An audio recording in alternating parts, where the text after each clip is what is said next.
صحابہ صحابہ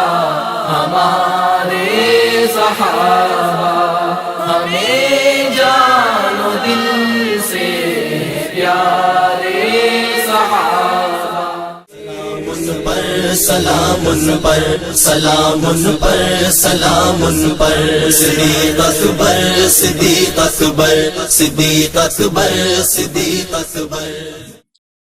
رسول خدا صلی اللہ علیہ وسلم کے وصال کے بعد اہل اسلام نے بالاتفاق سیدنا صدیق اکبر رضی اللہ تعالیٰ عنہ کو رسول اللہ صلی اللہ علیہ وسلم کا جانشین منتخب کر لیا. آپ رضی اللہ تعالیٰ عنہ نے خلافت کی عظیم ذمہ داری کا بوجھ اٹھانے کے بعد سب سے پہلے اس عزم کا اظہار کیا کہ حالات و مسائل کچھ بھی ہوں، رسول اللہ صلی اللہ علیہ وسلم کے شروع کیے ہوئے تمام منصوبوں کو عملی جامہ پہنایا جائے گا، جن میں لشکر اسامہ کی شام کی طرف روانگی سر فہرست تھی. لیکن رسول اللہ صلی اللہ علیہ وسلم کے سانحہ ارتحال سے مہاجرین و انصار نفسیاتی دباؤ کا شکار ہونے کے علاوہ عرب قبائل کی بغاوت و ارتدادی سرگرمیاں دیکھنے میں آ رہی تھیں، جبکہ یمن کے اسود الانسی اور یمامہ کے مسلمہ جیسے جھوٹے مدعیان نبوت ریاست مدینہ کے لیے مستقل خطرہ بن چکے تھے. اسی طرح منکرین زکوٰۃ کے وفود مدینہ آ کر باقاعدہ مذاکرات کرنے لگے کہ وہ زکوٰۃ کی ادائیگی سے معافی چاہتے ہیں، باقی وہ نماز روزہ اور حج کے معاملے میں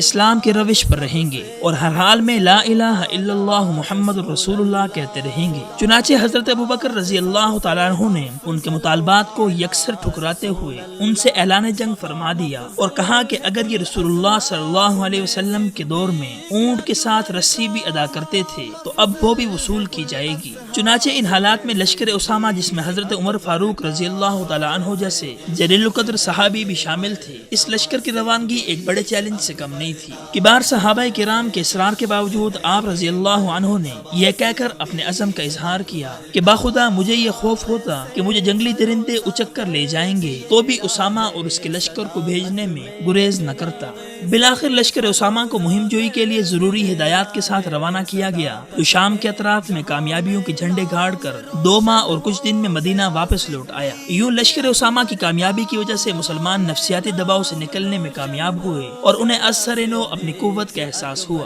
دوسری طرف عرب قبائل میں بڑھتی ہوئی بغاوت اور ارتدادی سرگرمیوں کی روک تھام کے لیے خلیفۃ الرسول صلی اللہ علیہ وسلم نے ایک منظم مہم جوئی کا ارادہ فرمایا، جس کے لیے 11 لشکر تشکیل دیے گئے. ان لشکروں نے بڑے جانی نقصان کے بعد تمام فتنوں کا کلا کما کر دیا، جس کا ثمرہ حضرت خالد بن ولید رضی اللہ تعالیٰ عنہ کی قیادت میں اسلامی لشکر کا عراق کی فتح اور شام کی مہم کی صورت میں ظاہر ہوا. اور یوں دور صدیقی میں ہی اسلامی فتوحات کے سلسلے کی مضبوط بنیاد پڑ گئی، جس کی تکمیل حضرت عمر فاروق رضی اللہ تعالیٰ عنہ کے تابناک دور خلافت میں ہوئی. اگرچہ مسیلمہ کذاب سے جنگ کے دوران 1200 صحابہ کرام، جن میں اکثر حفاظ تھے، شہید کر دیے گئے. چنانچہ حضرت عمر فاروق رضی اللہ تعالیٰ عنہ نے حفاظ و قراء کی شہادتوں کے پیش نظر خلیفۃ الرسول صلی اللہ علیہ وسلم کو قرآن پاک کے متفرق حصوں کو جمع کرنے کا مشورہ دیا، جسے کچھ تردد کے بعد آپ رضی اللہ تعالیٰ عنہ نے منظور کر کے یہ ذمہ داری کاتب وحی حضرت زید بن ثابت رضی اللہ تعالیٰ عنہ کے سپرد فرمائی، جسے آپ رضی اللہ تعالیٰ عنہ نے بأحسن خوبی سر انجام دیا.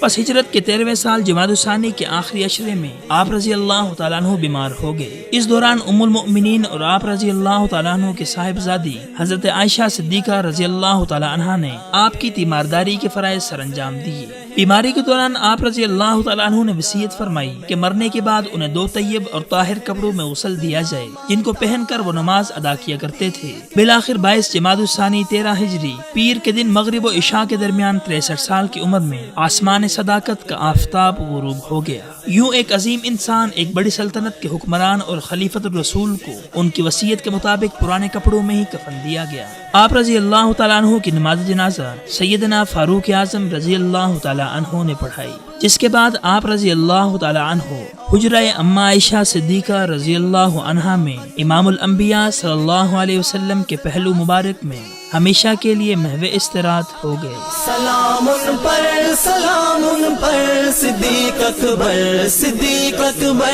میں خادم ہوں میں ہوں نوکر صدیق اکبر صدیق اکبر، میں خادم ہوں میں ہوں نوکر صدیق اکبر صدیق اکبر. صحابہ صحابہ ہمارے صحابہ ہمیں جان و دل سے پیارے صحابہ.